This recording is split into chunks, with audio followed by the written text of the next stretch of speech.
The evening settled over Brooklyn like a soft blanket, and Jonathan moved through his kitchen with the care of a man who had learned to respect the quiet.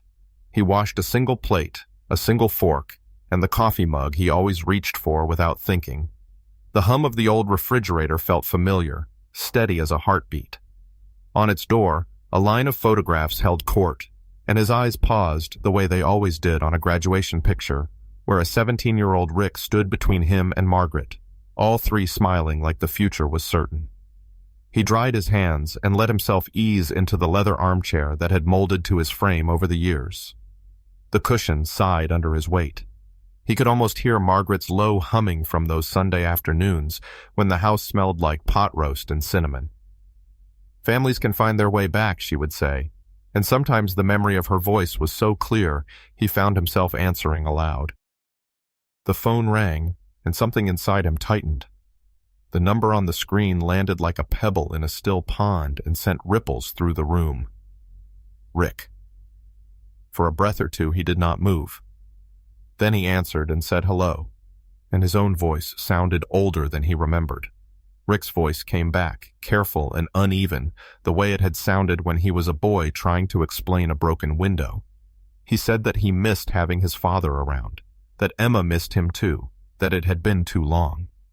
He said Emma was making pot roast and asked if Jonathan would come for dinner in Montclair that night, if they could talk like they used to. Jonathan listened and let the words sit. He had drawn hard lines the last time they fought. He had refused money for an investment he did not understand, and the refusal had turned into silence that lasted far longer than any argument ever had. He looked again at the photograph on the refrigerator, at Margaret's hand on Rick's shoulder. He told Rick that he would come, and he meant it even though caution rose up alongside hope. When the call ended, the house felt full in a way it had not in a long time. He walked upstairs to the bedroom that carried Margaret's presence in smaller ways than he could count. The glass bottles on her dresser caught the last light of day. Dust motes drifted like slow snow in the beam that slipped through the curtains. He opened the closet and slid past shirts that knew his shoulders, finding the navy suit Margaret had insisted on years ago. "You need something you can wear when it matters," she had said. He laid it on the bed and pressed the lapel flat with the side of his hand. In the mirror, a man with silver at his temples studied him. Lines told the truth around his eyes. He knotted his tie, steady and square, then lifted the bottle of aged whiskey from the cabinet. It had waited for a night that felt important, and this one did. He tucked it carefully into a gift bag, smoothed the tissue paper, and let himself imagine Rick's face opening the door, Emma's smile, the kind of small laughter that comes with relief. He wanted that for them. He wanted that for himself. The neighborhood outside stood in the kind of ordinary beauty that always put him at ease. Brownstones glowed under streetlights. Someone down the block was roasting chestnuts, and the scent drifted into the cool air. He opened the rideshare app and set Montclair as the destination. The car would arrive in a few minutes, the screen said. He closed the app and went back to the kitchen to check the locks without thinking, a habit that had outlasted many other things. On the side table in the living room sat a framed wedding photo. Margaret's smile in it had the same warm certainty it always did.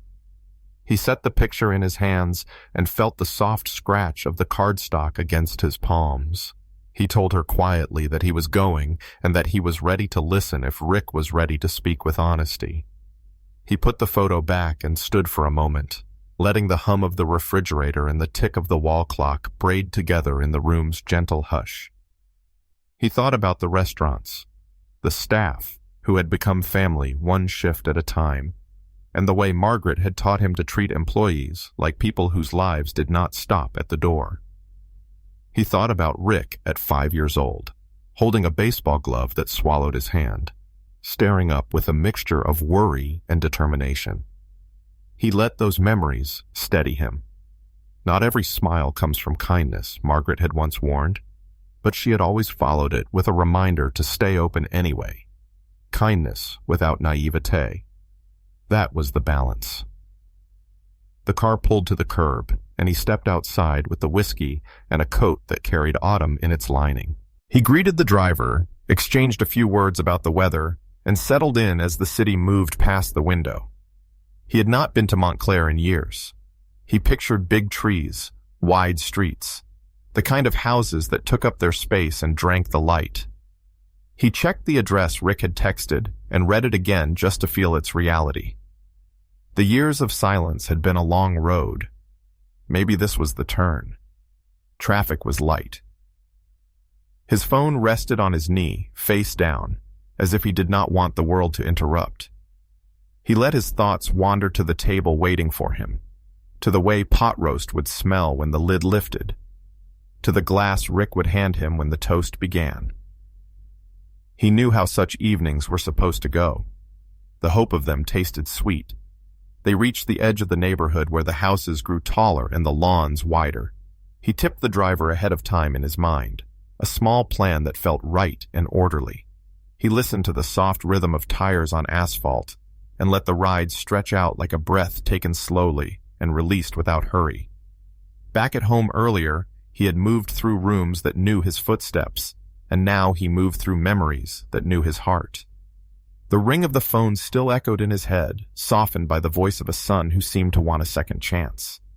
He could almost see Margaret choosing silverware, setting the table for a holiday that belonged as much to the ritual as to the meal. She would have told him to go with a clear head and a guarded heart. The car turned. He felt the moment when decision became commitment and let it settle in his chest without resistance. He was no longer standing in a kitchen full of old light. He was a father on his way to a dinner that might repair a bridge he had watched burn. The driver said they were a few minutes away. Jonathan sent a brief confirmation text to Rick, the kind that carried a lot of meaning in very few words. Then he slid the phone into his pocket and adjusted the gift bag so the bottle would not knock against the seat. He checked his cuff buttons. He pressed down the smooth line of his tie. He breathed. They stopped. He stepped out and straightened the coat across his shoulders, the night air cool on his face. He thanked the driver and watched the car pull away, then looked up at the street and the kind of house that waited at the end of it. He did not rush to the door. He stood a moment longer until the calm he had built inside matched the quiet of the block. He walked forward with steady steps, the gift bag soft against his knee. Hope and caution kept pace with him all the way to the path. As Jonathan buttons his jacket, he glances once more at Margaret's photo and whispers, "Let's see if they mean it this time." The Miller family reunion begins under a chandelier's warm glow, but Jonathan senses a rehearsed perfection in every smile.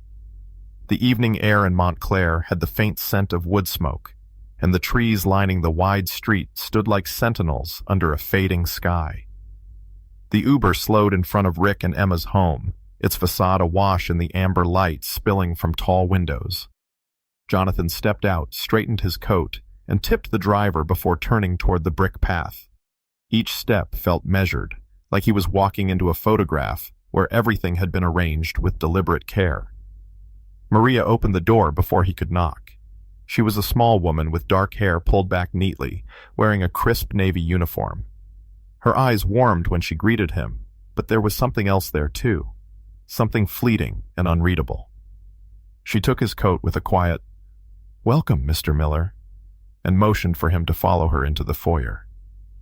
The marble floor gleamed, and the air held the subtle fragrance of lilies from a large arrangement on the hall table.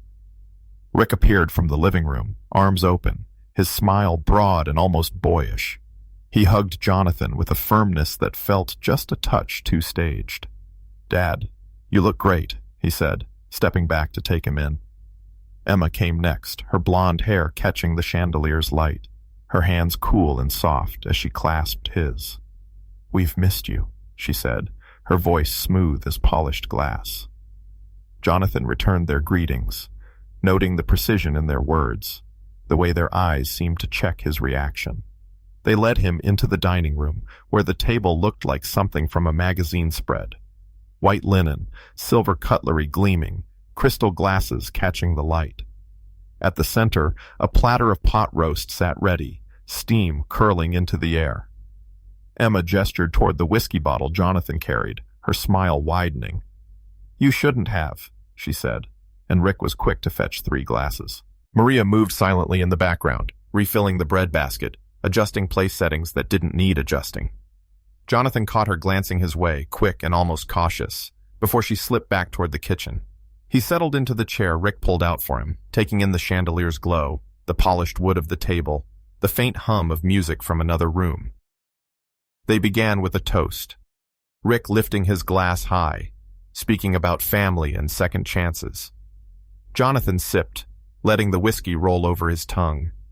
It was smooth, familiar, yet tonight it seemed to leave a quicker warmth in his chest than usual. Conversation moved easily at first.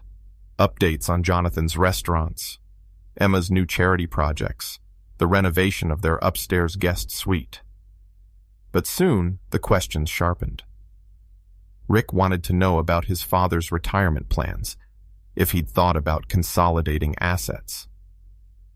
Emma leaned in, asking about the market value of his properties in Brooklyn.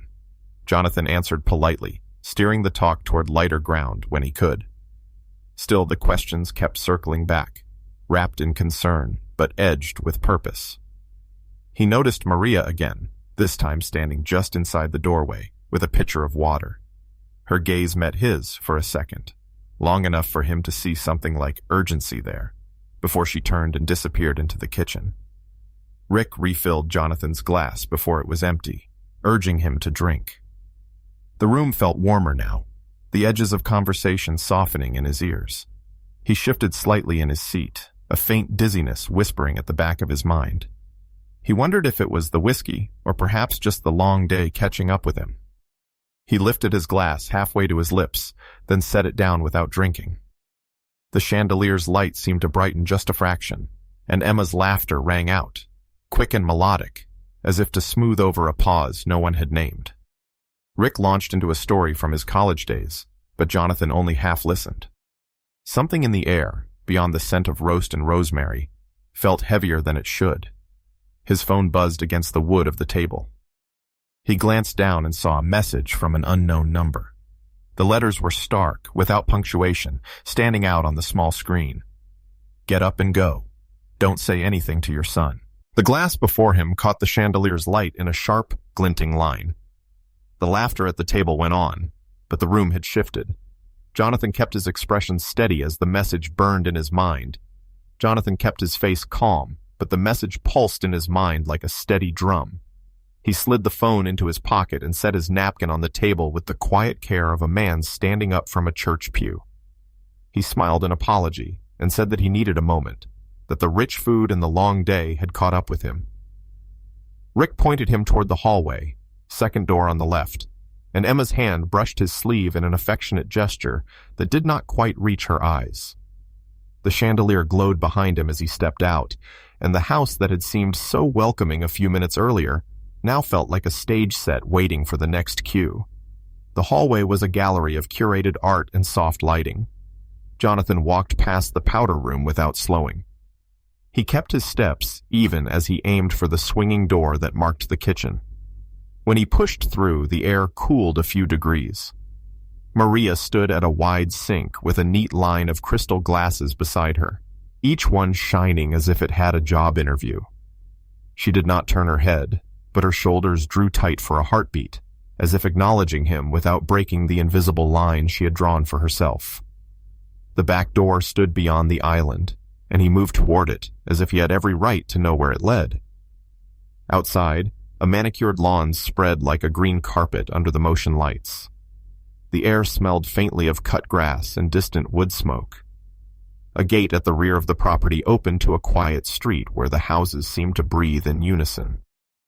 Jonathan walked with purpose, not fast enough to draw attention, not slow enough to lose nerve.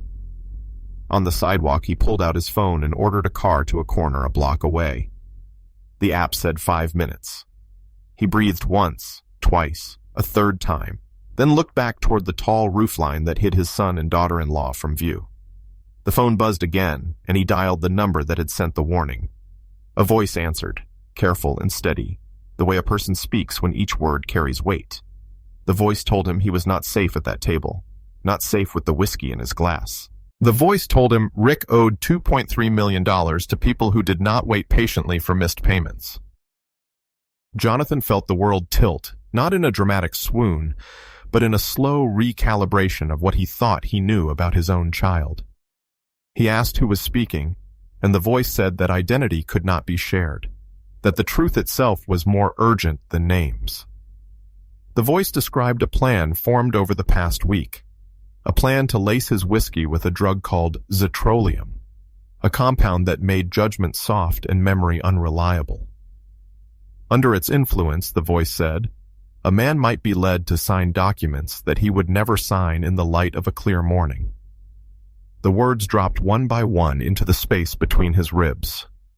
Transfer of business assets. Power of attorney. Signatures made to look voluntary. Copies ready in a folder on a nearby desk. Jonathan closed his eyes and saw the evening replay in a harder light. The quick refills. The pointed questions wrapped in concern. The coordinated smiles. He spoke the name of the drug aloud, and the voice confirmed it and told him there were papers ready upstairs. 11 days, the voice said.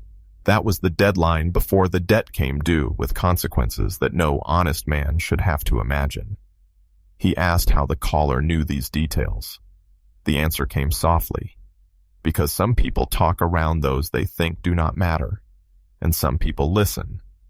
He looked down the street and saw the glow of his ride approaching, headlights cutting a path across the pavement. He asked the caller, why risk this? Why take on his trouble? Because wrong is wrong, the voice replied, and because you have treated people with respect. The words landed gently and reminded him of Margaret's old rule: treat employees like family and customers like friends. He felt a quiet gratitude push back against the shock. The car rolled to a stop. The driver asked for his destination, and Jonathan gave his Brooklyn address automatically. The car pulled away, and the neat streets of Montclair slid past the window like photographs in a book. The quiet in the cabin felt kind, a soft jazz line under the hum of the road. Jonathan stared at his hands, steady in his lap, and knew that safety waited if he kept going straight. He also knew that if he did, the plan might be tried again on a worse night by people more desperate than they were tonight. He told the driver that he needed a moment, then called emergency services and spoke clearly. He described the location. He described the suspicion of a drugged drink and the presence of prepared legal documents. He answered questions with the precision he used when training a new manager, plain facts laid out so someone else could act on them. The dispatcher said officers were on their way and urged him not to return.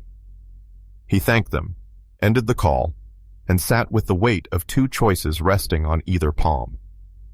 He thought of Margaret's photograph on the side table, and the way her smile had steadied him more than once. He thought of the staff who would show up for the morning shift, and of Maria, in a quiet kitchen, choosing to make a difficult call. He was not a man who enjoyed confrontation, but he had spent a lifetime doing the next right thing, even when it cost him sleep. He turned to the driver and asked if they could go back to Montclair instead. The driver glanced up in the mirror and said yes, and the car eased into a turn that felt like a hinge swinging. The night outside seemed to lean forward as they drove, trees rising and falling in the rhythm of the headlights. Jonathan spoke softly to the person he loved, who was no longer there, telling her that he was going to finish what had started at that table. He asked for steady hands, a clear voice, and the kind of patience that had saved him more than once. He checked his phone.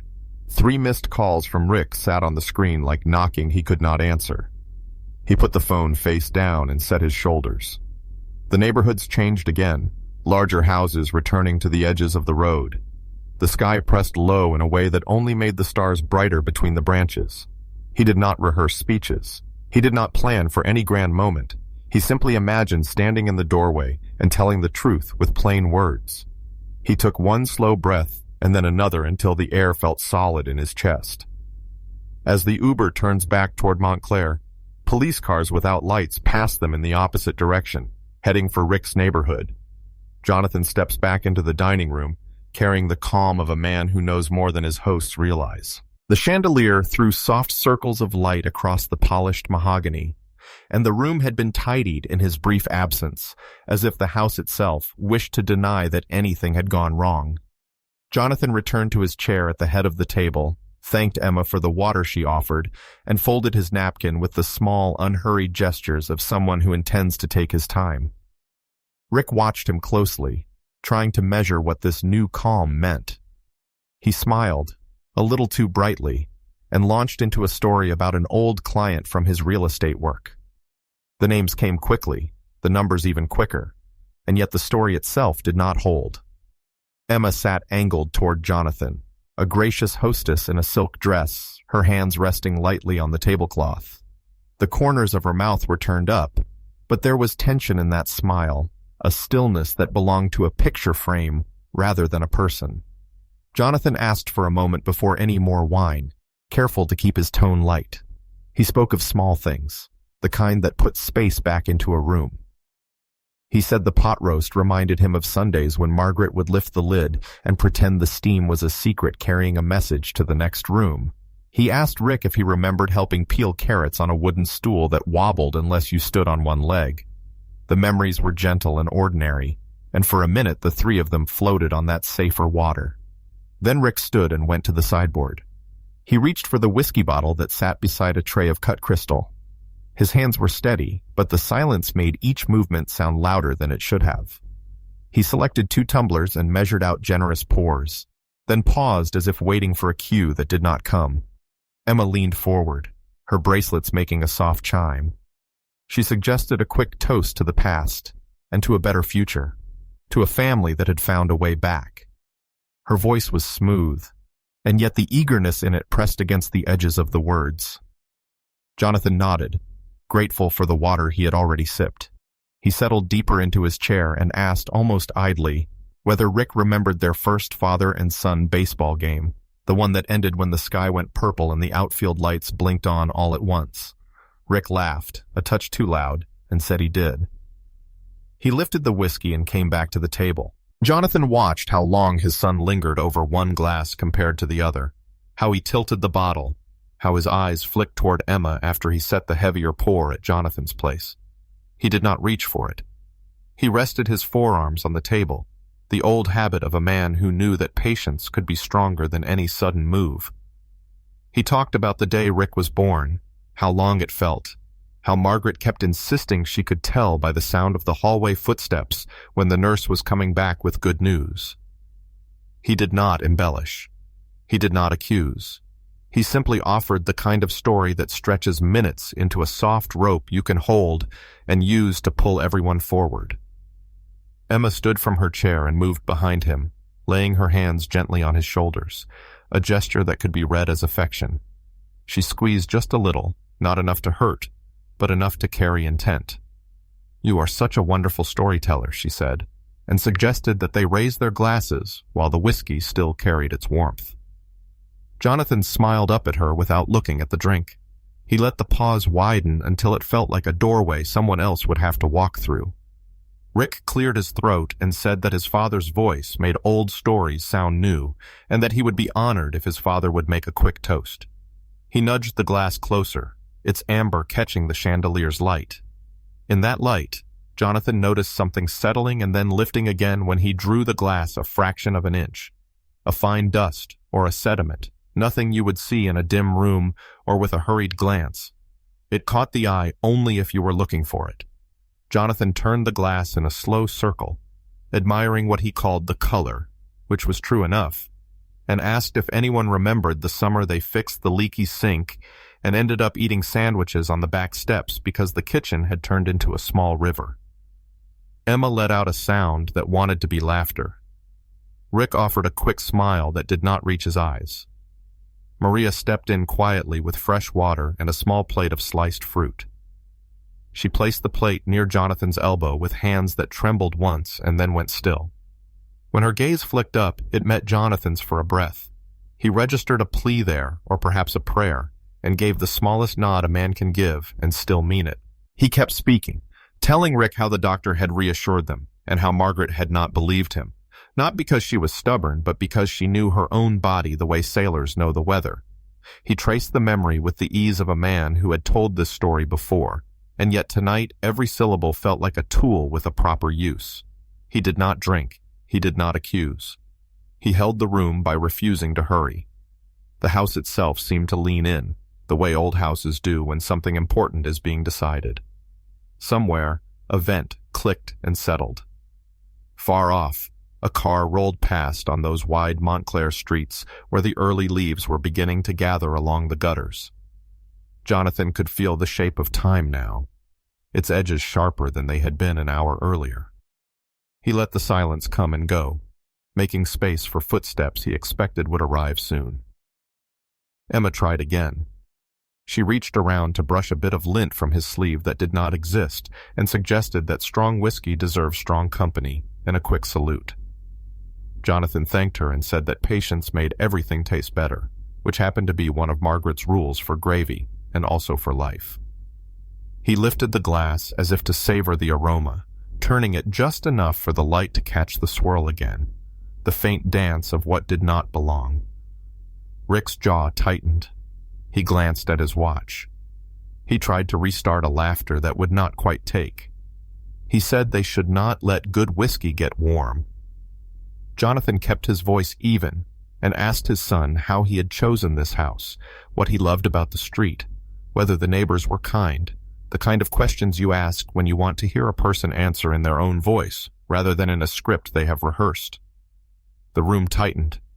You could feel it in the air, like the moment before a summer storm when the sky goes quiet to make room for the first drop. Jonathan rested the glass on the linen without a sound. He placed his fingertips beside it and looked at his son with a steadiness that did not accuse. In that quiet, 3 loud knocks sounded from the front door, not rushed, not timid, but firm and official, a rhythm that announces itself without apology. Emma's hands left his shoulders. Her breath hitched in a way that barely made a sound.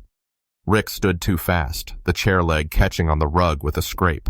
He looked toward the foyer, then back at the table as if choosing between 2 lives he could not hold at the same time. Jonathan did not move. He let the air settle around him and kept his eyes on the glass he had not touched. Rick's glass slips from his hand and shatters on the marble floor. The knock at the door sounded again, steady and sure, and the house seemed to hold its breath. Emma stepped back from Jonathan's chair, smoothing her dress with hands that could not find a place to rest. Rick moved first, skirting the broken glass, his shoes scraping on marble, his face arranged into a smile that could not hide the sudden pallor underneath. From the foyer came the measured cadence of official voices, and then the officers appeared in the doorway, their presence cooling the room like a wind that blows out a candle. "Good evening," one of them said with a respectful nod. The voice carried calm authority. He asked for Richard Miller and Emma Miller, and when Rick answered, the officer stepped fully into the light. He stated the charges without drama: attempted poisoning, conspiracy to commit fraud, abuse of an elder. The words did not need volume. They settled over the linen and cutlery like a fine dust that could not be brushed away. Jonathan rose slowly, leaving his napkin folded on the table. He kept his voice even and told the officer there was a glass he had not touched. He pointed to it, and the junior officer moved carefully, slipping on gloves before lifting the tumbler to the chandelier's glow. The sediment shimmered, a faint swirl that had looked like a trick of the light until it was not. The officer asked that the area remain undisturbed, and Maria had already stepped forward with a small tray, offering it wordlessly so the glass could be carried without spilling. Rick found his voice and rushed into words. He said it was a misunderstanding, that his father was confused, that the evening had simply gone off track. The argument tangled on itself. Then the truth punched through his sentences. He said the debt was crushing, that the people he owed would do worse than call if he did not make it right in 11 days. He spread his hands as if the open gesture could count for innocence. Emma added breathless notes to his tune, insisting that she had been frightened and had only gone along because she did not know what else to do. The senior officer kept his tone steady and asked where the papers were. Jonathan answered that there would be documents prepared for signatures, likely in a home office nearby. Maria glanced toward the hallway with the smallest tilt of her head. 2 officers moved that way, and within minutes returned with a folder thick with neatly stacked forms. They laid it beside the untouched tumbler, power of attorney, property transfers, everything arranged with the kind of precision that mistakes itself for certainty. The room felt smaller. The air thinned around the table, and the white linen looked suddenly stark. The senior officer read rights with patience. He explained what would happen next, how the evidence would be tested, how statements would be taken at the station. Rick's shoulders sagged in a way Jonathan recognized from childhood, but the stakes were no longer a broken lamp or a lost glove. Emma tried to step closer to Jonathan, her voice searching for mercy in the space between them. He met her eyes and saw only the echo of choices already made. Handcuffs clicked metal against metal, not loud but final. The officers guided Rick and Emma toward the foyer with professional care. Maria remained at the edge of the room, hands folded neatly, eyes damp with something that looked like relief mixed with sorrow.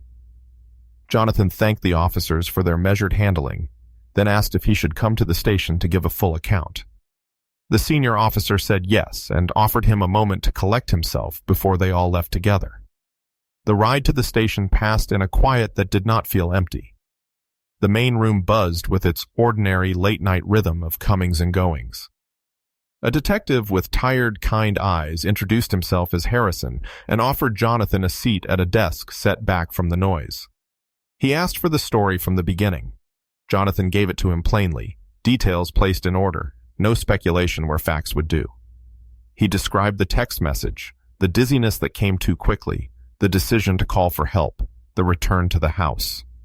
He described what he had seen in the glass and what the officers had found in the folder. Detective Harrison took notes, sometimes repeating a phrase to make sure he had it right. He explained potential charges and ranges of sentences in a voice that did not try to make the numbers feel less heavy. Attempted poisoning by itself could mean many years. The other charges would add weight. He said that a judge would sort through the rest, that there would be time to speak of debts and pressures, but that those things were explanations, not excuses. From down the hall came the sound of a woman crying, and then a muffled plea. Emma's voice rose and fell with a rhythm that wanted to persuade. Rick paced in a different room, the small window in the cell door framing his face when he came close. Every few steps he looked out, searching for his father and some sign that this would all dissolve if he said the right thing. Jonathan kept his eyes on the desk. He had learned long ago that sometimes the kindest thing a person can do is hold steady when someone else is trying to move them. The report neared its end, and Detective Harrison asked the question that had been waiting. "How did you know to leave the table without a word?" Jonathan answered that someone had warned him and that he suspected the caller was the person who had set the tray for the officers earlier, the person who had watched the household with a care that some might mistake for silence. Harrison nodded and said that if this person chose to speak on the record, their courage would be noted. He also said that right and wrong often reveal themselves most clearly when people think no one is paying attention. When the paperwork was done, Jonathan stood and thanked the detective. In the fluorescent light of the station, the night stretched thin and fragile, like the last page of a book you hold a little longer before you turn it. He asked if he could make a phone call. The detective gestured to a quiet corner where the noise of the room softened into a gentle hum. The line rang, and then Maria's voice came through, no longer disguised. She asked how he was and if he needed anything. Jonathan told her the officers had been thorough and fair, that the glass and the papers were secured, and that he believed her choice had saved his life. He asked how she had known so much. She said she had heard things when she cleaned the office, that people who do not look you in the eye tend to speak as if you cannot hear them, and that she had weighed the risk of staying silent against the cost of speaking up, and had chosen the second without regret. He thanked her again, not with grand words, but with the steady gratitude of a man who understands what courage costs a person in an uncertain position. He asked quietly about her plans, knowing that tonight's truth would not leave her with a job in that house. She said she did not know yet, that she would find something in time, that she had family who would make room if needed. Jonathan stood a little straighter, hearing Margaret in his ear, the way she would take a small step closer when someone's dignity needed a handhold. He told Maria about the restaurant in Crown Heights and about the kind of role that requires trust before experience and offers training beside a fair wage. He said he valued the kind of judgment that does the right thing when no one is watching, and that he could not think of a better foundation for a manager than that simple truth. He described the starting salary and the hours and the team she would join, people who said please and thank you and meant it. There was a pause on the line. He could hear her breathe. In the long hallway, a copier whirred to life and then fell silent. A desk lamp clicked off somewhere behind him. He let the quiet hold for as long as it needed to, the way you let a good sauce simmer until it deepens. Then he made the offer, the way a craftsman lays a piece of wood in the right place and steps back so the grain can show. Jonathan offers Maria a management position at his new Brooklyn restaurant, waiting for her answer. In the quiet of his Brooklyn kitchen, Jonathan replaced family photos, choosing which memories to keep in sight. The hour was late enough that the street outside had fallen to a softer rhythm. The refrigerator hummed and the baseboard heater ticked once as it settled. He lifted Rick's kindergarten picture from the magnet and studied the crayon grin for a long moment. He did not scold himself for feeling what he felt. He was a father first, and fathers carry yesterday and tomorrow in the same hand. He slipped the photo into the drawer beside the oven mitts, not condemned, just out of the daily light. Emma's wedding picture followed, the lace and the spray of white roses dimming as the drawer slid shut. Margaret remained on the door, her smile holding the room together the way it always had. He wrote on the calendar with a steady hand. Maria, 10 o'clock, Crown Heights. Under it he wrote 2 words he had never needed to write before. New beginning. The letters were plain and ink black against the small white square, unadorned, sure of themselves. He stood there a minute longer, letting the quiet do its quiet work, and then climbed the stairs to a bedroom that still smelled faintly of the lavender drawer sachets Margaret had favored. He slept without dreams, the kind of sleep that arrives when decisions are finished for the night. Morning came clear and brisk. He made coffee and buttered toast, standing at the sink while the light came in sideways through the blinds and drew bright stripes across the counter. He checked messages from his managers. Everything was steady. He pulled on a wool coat and a pair of comfortable shoes with soles that had carried him through years of opening shifts and late-night closings. The city outside was already shaking itself awake. Delivery trucks nosed into double-parked slots. A kid in a hoodie jogged past with a bagel in one hand and cream cheese on his lip. The Crown Heights location looked good in morning light.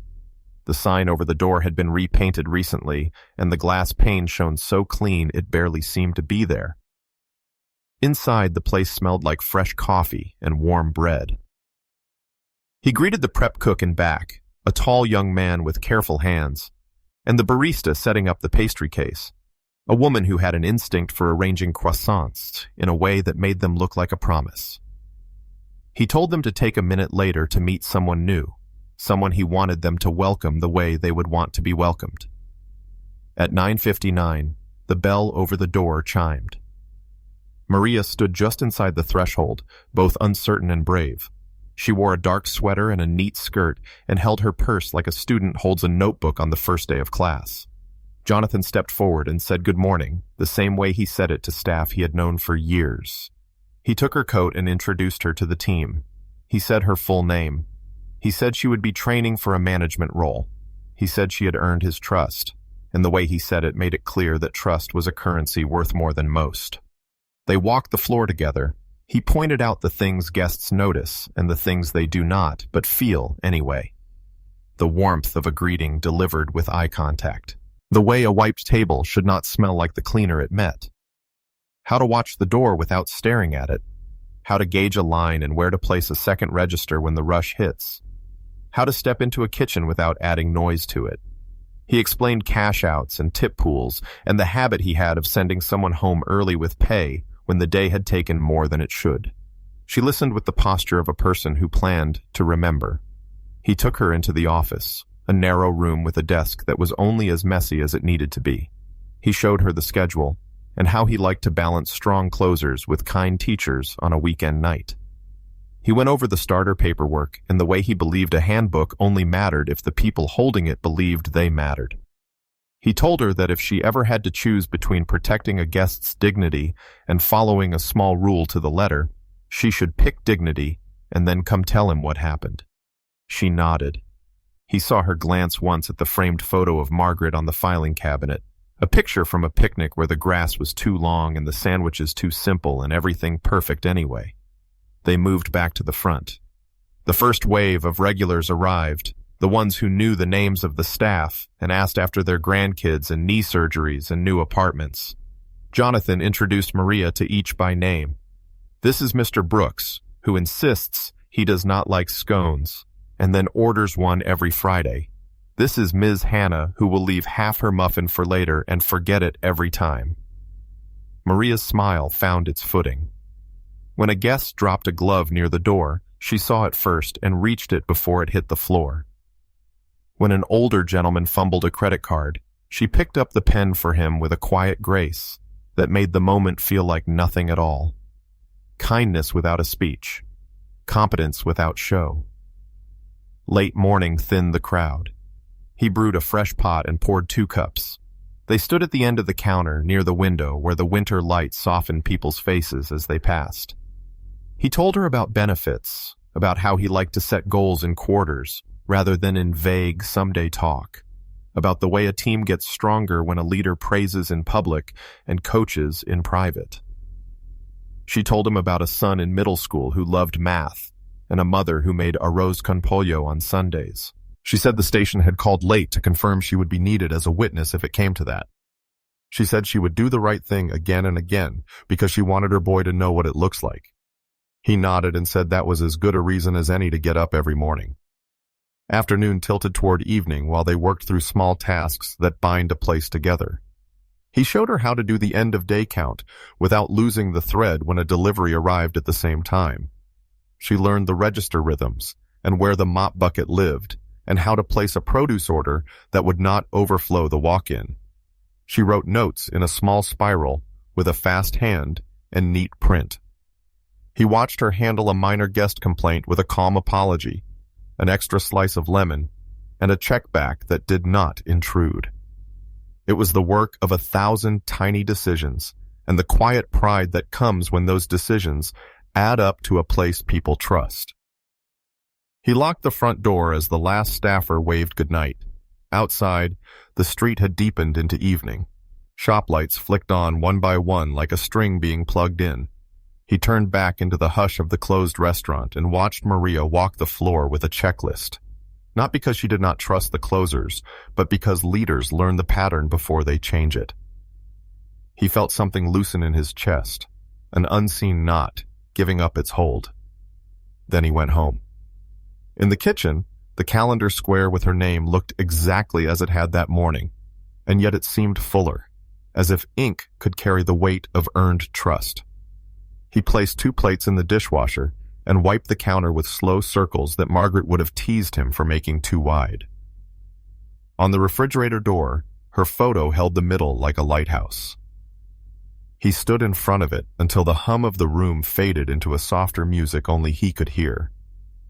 He whispered to Margaret's memory, "You were right. Family can be found in unexpected places."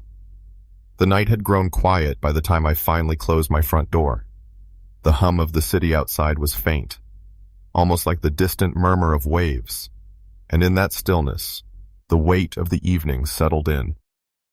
I had walked through a storm I never saw coming, one spun from betrayal, desperation, and a truth so sharp it cut clean through the illusions I had carried for years.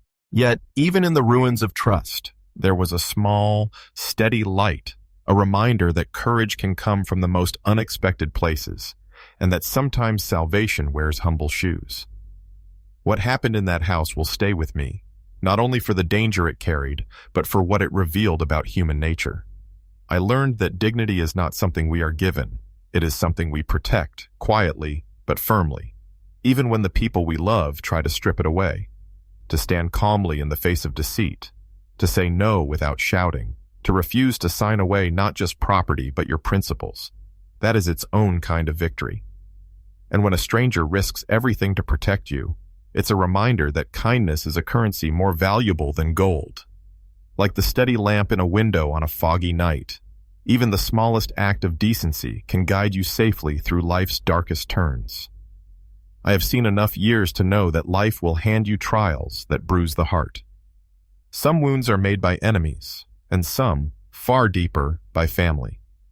But I believe there is still good to be found, sometimes in those we overlook, or even dismiss. The truth and justice that saved me did not arrive in a polished suit or a powerful office. It came from someone most would have passed by without a second thought. And in that, I found not just justice, but a reason to believe again in the quiet heroes who walk among us. As I sat later in my worn armchair, the one my late wife always said fit me like a second skin, I thought of Maria's voice on the phone, steady, compassionate, and braver than she perhaps knew herself to be. I thought about how easy it is to judge by appearances, and how wrong that instinct can be. My story could have ended differently, with my life's work stolen and my trust shattered beyond repair. But it did not, because someone I barely knew chose to see me not as an old man, but as a person worth saving. So take a moment, wherever you are, whatever hour it is, to think about the people in your own life, those whose kindness you might have taken for granted, whose worth you might not have truly seen. And if this story touched you, perhaps share it, not for the sake of the telling, but to pass on the quiet warmth that carried me through. You never know whose life might be lit by that single steady lamp in the window.